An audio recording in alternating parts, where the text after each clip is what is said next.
जल्दी में देखिए, आज क्या है 22।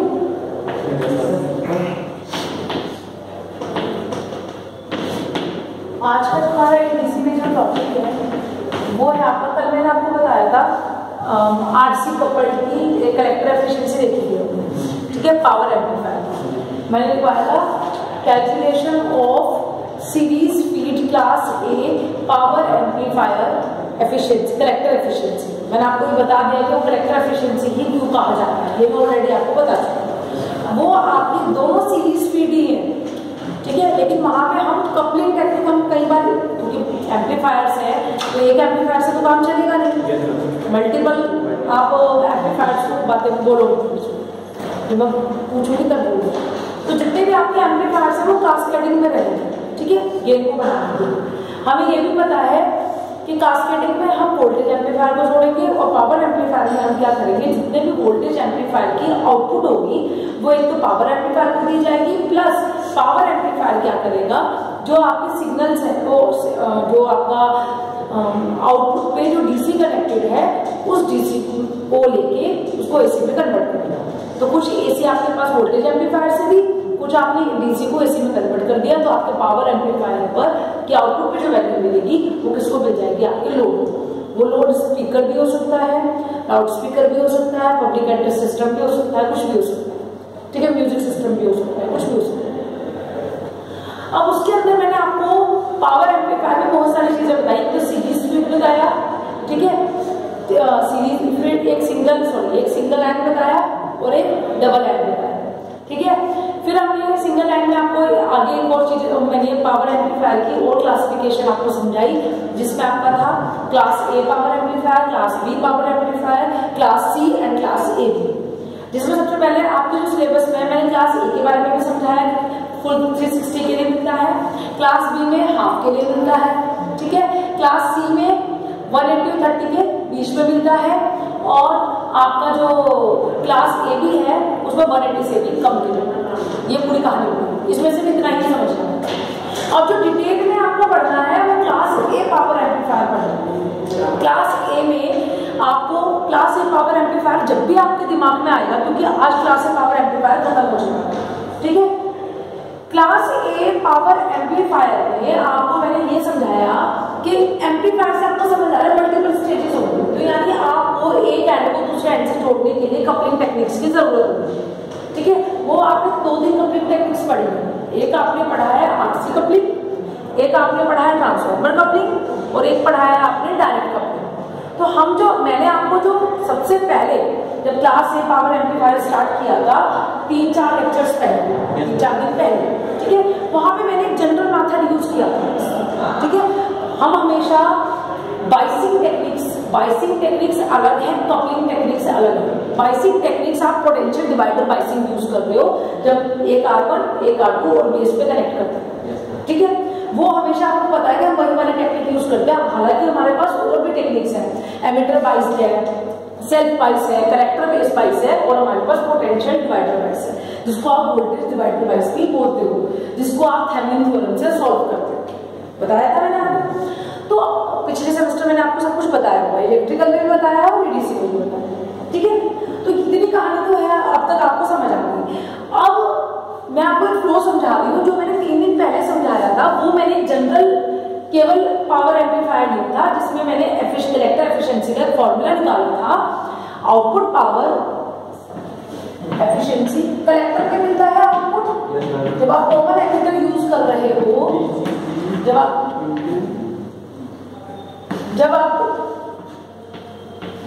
ये आपका ट्रांजिस्टर है, ठीक है, यहाँ पे आप हमेशा वोल्टेज डिवाइडर बाइसिंग को यूज करते हो, इसका एमिटर है। अब अगर यहाँ पे आपने सी लगा दिया, यहाँ पे आपने कैपेसिटर लगा दिया, सी इनपुट, ये मैं ऑलरेडी बता चुकी हूँ, तो ये कौन सी कपलिंग बन जाएगी, आरसी कपलिंग। ग्राउंडिंग आप अलग अलग दो या सेम दो, क्योंकि ग्राउंड लेवल का मतलब है सबसे lower voltage and that is 0 voltage. समझ आ रहा है? जितना ज्यादा सुनोगे उतना ज्यादा समझ आएगा, और जितना ज्यादा लिखोगे उतना ज्यादा दिमाग से फ्लश हो जाएगा। मैं तुम्हें पहले बता, हर एक चीज आपको बुक में मेंशन है। जितनी बार मैं अगर आ रही हूँ, अगर मैं हर बार आपको एक टॉपिक उठाऊंगी और मैं यहाँ से पढ़ के आपको यहाँ लिख दूंगी, तो मेरे को कभी मैं नहीं पढ़ा पाऊंगी, मैं आपको लिख के दे दूँगी, मैं आपको लिख के दे दूँ। मैं रोज के 4 सब्जेक्ट पढ़ाती हूँ, घर जाके भी मैं अपना भी तैयारी कुछ करती होंगी, जो भी मैं गेट वेट की तैयारी करती हूँ। तो मैं आपको ये बता रही हूँ, सारे सिलेबस एक जैसा तो नहीं हो सकता, हर टॉपिक एक जैसा नहीं हो सकता। घूमते रहा पूरा अभी हम ऊपर घूम रहा है,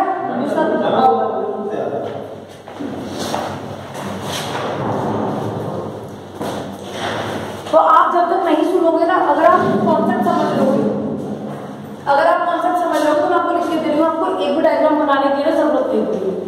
पिछले सेमेस्टर के बच्चे 10 बार एक फोन मत गिरा देना, पीछे हो गए। तो मैं तुम्हें एक बात बहुत अच्छे समझा रही हूँ, इस चीज को समझ लो।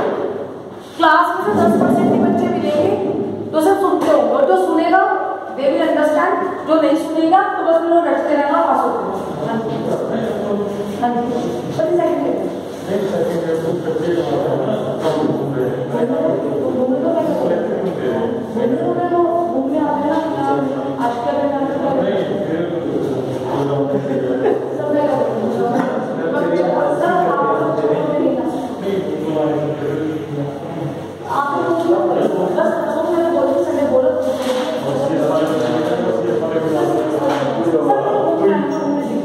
ये जो 1-2 बैठे हैं मेरी ऐसे ही है, पूरा क्लास में ही आते हैं 10 बाकी सारा घूमते ये योगेश होगा, हर घूम रहा होगा, ये है क्या? ये तो लोगों से अभी आपको लोग क्या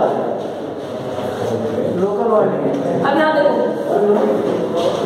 मतलब डायग्राम आपको समझ ही नहीं आएगा, आप इंजीनियरिंग कर लोगे, आपको ये समझ ही नहीं आएगा कि मैंने ये डायग्राम बनाया, तो ये डायग्राम क्यों बनाया, आपको लिख के दे रही। मैं आपको नहीं कह रही, मैं बीटेक के बच्चों को उठा के बता सकती हूँ, आधे टीचर्स को लिख के बता सकती हूँ। जो सब्जेक्ट नहीं पढ़ाता होगा ना, कहेगा मैं तो सब्जेक्ट नहीं पढ़ाता, मुझे इसके बारे में नॉलेज नहीं है। अब अगर मैं टीचर हूँ तो ऑब्वियस है मुझे अपने सारे सब्जेक्ट्स की नॉलेज होनी चाहिए, नहीं होनी चाहिए। डीप नॉलेज तब होगी जब मैं उसे कई बार पढ़ाती हूँ, लेकिन बेसिक तो क्लियर होगा ना। वो बेसिक कब क्लियर होगा, जब वो बेसिक क्लियर करने की कोशिश की जाएगी। अगर मैं हर बार कहूँगी मैं तो यही सब्जेक्ट लूंगी, मैं तो यही सब्जेक्ट लूंगी, तो उसमें आपकी नॉलेज में कोई फर्क नहीं पड़ेगा और इंसान एक ईज हो जाती है कि जब छोड़िए तो क्या करूँ। तो इसलिए मैं तुम्हें समझा रही हूँ कि दूसरे ढंग से समझ लो, आपको एक बार भी कुछ पढ़ने की दोबारा जरूरत ही नहीं पड़ेगी। और मेरे जो स्टूडेंट थे लास्ट टाइम के भी हैं, मुझे पता है कि वो ये कहते हैं कि जो मैंने पढ़ा दिया वो उनको कभी दोबारा उठाना नहीं पड़ता। 4 दिन आएंगे क्लास में, 5 दिन को खुद इंटरेस्ट आना शुरू हो जाता है, वो मजाक में नहीं बैठ रहा है और वो सीरियसली पढ़ना चाहता है। मैंने आपको बार बार एक ही बात कहती हूँ कि तुम कुछ भी नोट मत करो, सिर्फ तुम सुनो, और फिर जब तुम जाकर दोबारा बुक से देखोगे, अब तुम्हारे पास वीडियो भी है, घर जाओ दोबारा उसको बुक से देखो, एकदम समझ आ जाएगा, आपको टॉपिक दोबारा कभी उठाने नहीं पड़ेगा। मैं कहती पेपर में मैं कभी ऐसा नहीं करती थी कि पेपर में मैं लास्ट तक पढ़ रही हूँ, मैं पढ़ ही नहीं पाती थी। क्यों? क्योंकि जब तक आपका बेसिक क्लियर होगा ना, आपको पता होगा क्या करना है, तो पेपर के दिन आपको फ्री रहो, समझ आएगा। किसी इंटरव्यू में जाना होगा फ्री, और आपसे ये सब चीजें पूछ जाएंगे बच्चे। अभी कौन सी बाइसिंग है, अब जिससे मैंने क्लास लगा रखी वो बताएगा ना, अब जैसे क्लास भी लगा रखी, कभी आ गई क्लास से क्या पता लगा कौन सी बाइसिंग। ठीक है, हम हमेशा पोटेंशियल डिवाइडर बाइसिंग यूज करते हैं, VDB। कल आप और भी सकते हैं, जिसका स्टेबिलिटी फैक्टर अच्छा होता है, क्योंकि उसका क्यू पॉइंट बहुत स्टेबल रहता है। ये आपकी बाइसिंग टेक्निक्स है। इसके नाम कौन से करते हैं? Voltage divider. और मैं आपको ये भी लिख के दे रही हूँ, जितनी मेहनत से मैं पढ़ा रही हूँ, कितने बेसिक से आपको इसे भी टीचर उठा लें, 2 साल इनको भी हो गए। आप देख लेना कोई टीचर अगर आपको पढ़ाता हो, सिर्फ उसको सिलेबस पूरा करने से मतलब होगा। मैं किसी को पॉइंट आउट नहीं करूँगी, लेकिन मैं अपनी बात बता रही हूँ। तो इसलिए मैं ज्यादा डांटती हूँ, इसलिए आपको लगता है कि मैं हमारी बात के पीछे पड़ जाती हूँ। क्यों? क्योंकि मुझे ये लगता है कि मैं मेहनत करूँ तो बच्चा क्लास के अंदर होना चाहिए।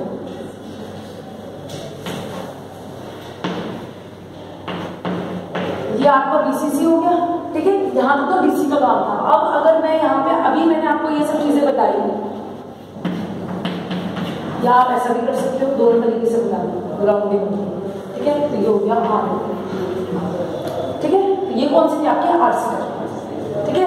हमने जनरल मेथड निकाला, उसके लिए फिर मैंने आउटपुट एफिशिएंसी क्या होती है, सब परसेंटेज निकालते हैं। आप तो हमेशा एफिशिएंसी दिमाग में रख लो, परसेंटेज याद रखो।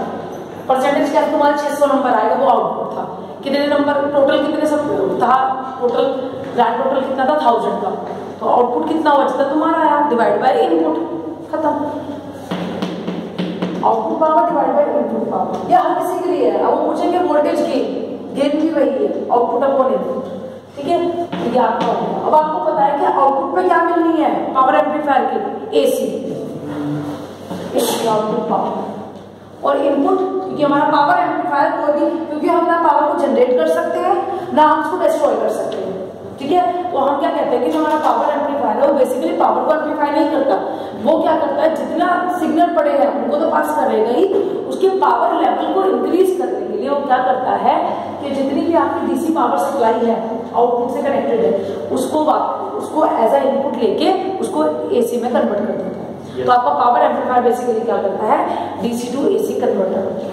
इस तरह से आपकी क्या हो जाती है, पावर बढ़ गई, वहां 30% पावर पहले थी, 10% आपने और जोड़ दी, बन गई 40%, बढ़ गई ना पावर। तो यहाँ पे आएगी आपकी डीसी पावर। इसीलिए कल मैंने इस डीसी पावर के लिए आपको कुछ नहीं करना है, power is equal to V, DC है डीसी पावर, वीसीसी आईसी, खत्म। सारी कहानी किसी ने करनी है, एसी के लिए, क्योंकि एसी के लिए हमें आरएमएस वैल्यू निकालनी, वो कैसे निकलेगी, पीक टू पीक वैल्यू से निकलेगी, 1/2 √2 समथिंग जो भी वैल्यू है उसको, इस तरह करंट की वैल्यू निकलेगी, उस वैल्यू को लेके आप निकालेंगे। तो मैंने आपको 3 दिन पहले एक फॉर्मूला करवाया था जिसमें एफिशिएंसी का जो फॉर्मूला है वो कुछ ऐसे निकला था, क्या था, डिवाइड बाय 8 था, ठीक है, VCC IC VCE peak to peak और आईसी पीक टू पीक, यही था। अच्छा, ये वाली कल जब हमने ये जनरल वैल्यू थी, फिर मैंने क्या किया, ये एक जनरल वैल्यू निकाल दी कि हमारे आउटपुट ऐसे निकलेंगे, जैसे पावर एम्पलीफायर का सबका कॉन्सेप्ट हमने बताया। फिर मैंने कल आपको बताया टेक्निक्स को ही लेके, देखो अगर आपकी टेक्निक्स चेंज हो जाएगी ना, कपलिंग टेक्निक्स, तो ऐसे ही आपकी एफिशिएंसी भी बढ़ जाएगी, ठीक है। तो जैसे मैंने आरसी कपलिंग की बात करी, तो मैंने कल जितनी कहानी गाई थी वो आरसी कपलिंग के लिए गई, ठीक है। उसमें मैंने एक डायग्राम ड्रॉ किया था, जो ये आईसी था, ये हम किस पे बना रहे थे, आउटपुट कैरेक्टरिस्टिक्स को लेके। आउटपुट कैरेक्टरिस्टिक्स का मतलब है output voltage, output current. Output voltage collector से मिलेगी, ये कॉमन है, तो क्या होगा, वीसीई, आउटपुट वोल्टेज क्या हो गई, वीसीई। आउटपुट कैरेक्टरिस्टिक्स है output voltage, output current. Output current कौन सी होगी, कलेक्टर पे, ये तो कॉमन है, या आईसी। फिर मैंने आपको बताया कि 0 था, फिर एक डायग्राम हमने ऐसे ड्रॉ किया था, ठीक है, ये आपकी एसी लोड लाइन, ठीक है। डीसी इसमें सीधी नहीं आएगी, कुछ ऐसे आएगी, ठीक है, थोड़ी सी तिरछी, ये वाली की, तो ये डीसी है और ये लोड लाइन कौन सी है, एसी।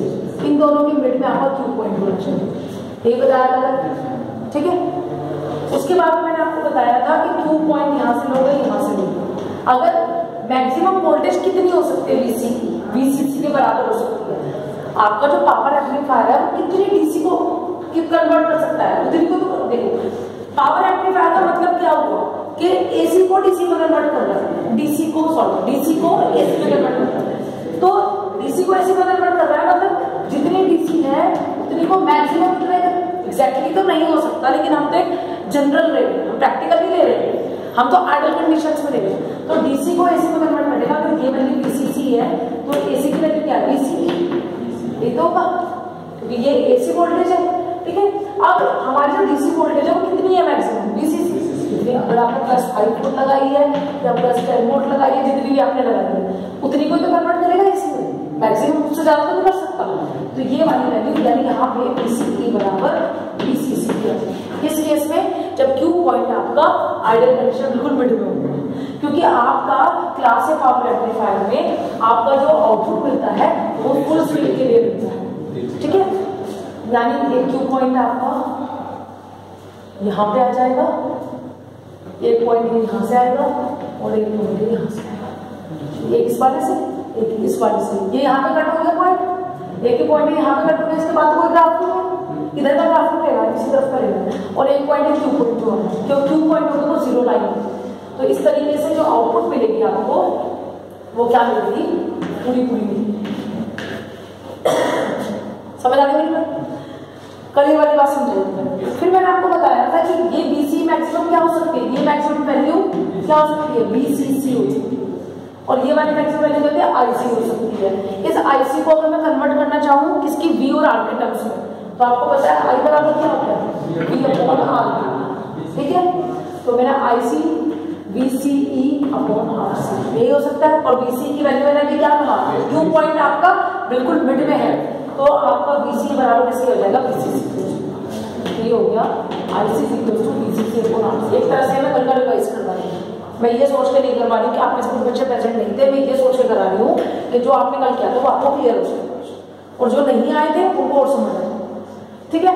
अब देखो यहाँ पे VCC है, यहाँ पर मैक्सिमम, तो यहाँ पे करंट क्या होगा 0, एक्स एक्सिस पे y क्या होता है 0, y एक्सिस पे x 0 होता है, यही तो होता है ना। तो ये x एक्सिस है और वो y एक्सिस है, समझ आ गई मेरी बात, ये सुन लो।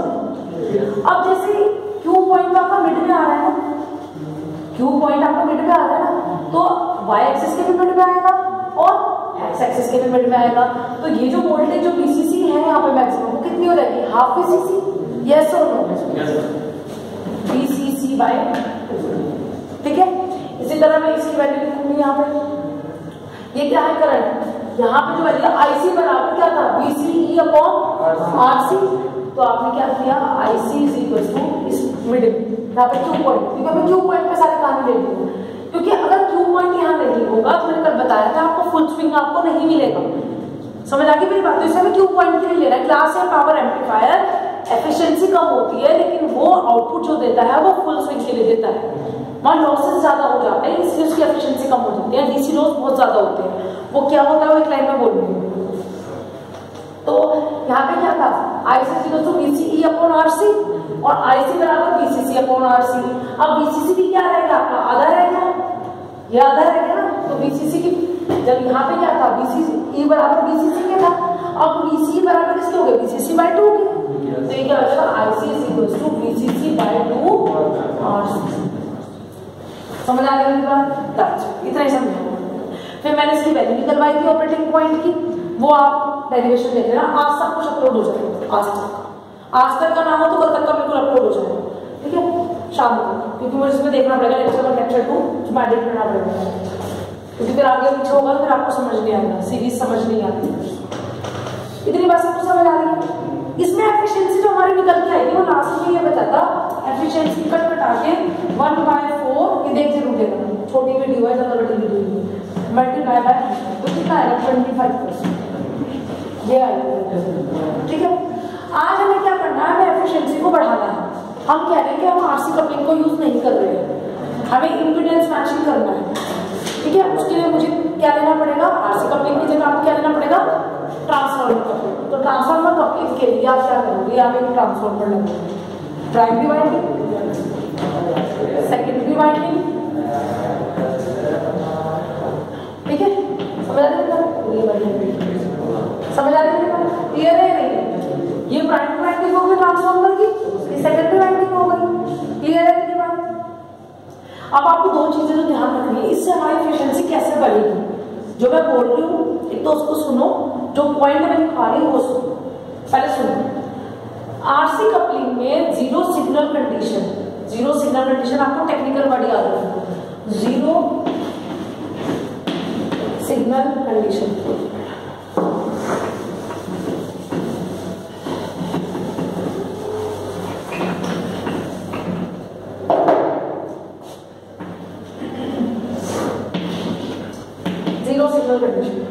जीरो सिग्नल कंडीशन का मतलब ये है कि जब उसमें कोई भी इनपुट अप्लाई नहीं है, कोई भी सिग्नल अप्लाई नहीं है, उसको हम बोलते हैं जीरो सिग्नल कंडीशन, ठीक है। सिग्नल अप्लाइड हो गया तो सिग्नल अप्लाइड हो गया, और जीरो सिग्नल अप्लाइड का मतलब है तो जीरो सिग्नल को अप्लाई किया, तो जीरो सिग्नल को अप्लाई किया मतलब कोई सिग्नल अप्लाई नहीं किया, यानी नो सिग्नल, यही तो मतलब हुआ ना जीरो सिग्नल का। तो आरसी कपलिंग में क्या होता था कि जब आप जीरो सिग्नल कंडीशन होती थी, मतलब जब कोई सिग्नल अप्लाई नहीं हुआ होता था, तब भी वहां पे कुछ ना कुछ लॉसेस क्या होते थे, होते रहते थे, वहां पे डीसी लॉस होता रहता था, एसी लॉस नहीं होता था, एसी सिग्नल तो अप्लाई नहीं हुआ। मैंने यही तो कहा इस वाली कंडीशन में, मैंने यही तो कहा कि ये सिग्नल अप्लाई नहीं हुआ, ये सिग्नल अप्लाई नहीं हुआ, लेकिन डीसी तो ऑलरेडी कनेक्टेड है ना, इसलिए आपने बाहर से स्विच ऑन नहीं किया, एसी पे यहीं से दोगे ना, सिस्टम को वो नहीं किया, लेकिन जो सर्किट के अंदर डीसी लगा हुआ है, फिर एसी तो अप्लाई नहीं किया तो एसी लॉस तो हुआ नहीं, एसी लॉस नहीं हुआ, लेकिन कौन सा लॉस हुआ, एसी तो कनेक्टेड थी।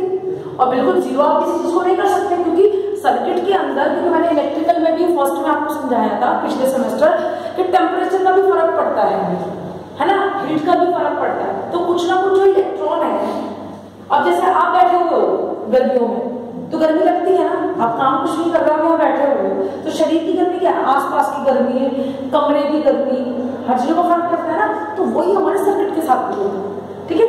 तो आपका वहाँ टेम्परेचर बढ़ता रहता है, तो हमें यहाँ पे और लंबी बात में नहीं करूँगी, वो मैं पूरा उसमें पढ़ा चुकी हूँ, तब तक तो लॉकडाउन में नहीं लगा था जब मैंने उसमें जा चुकी।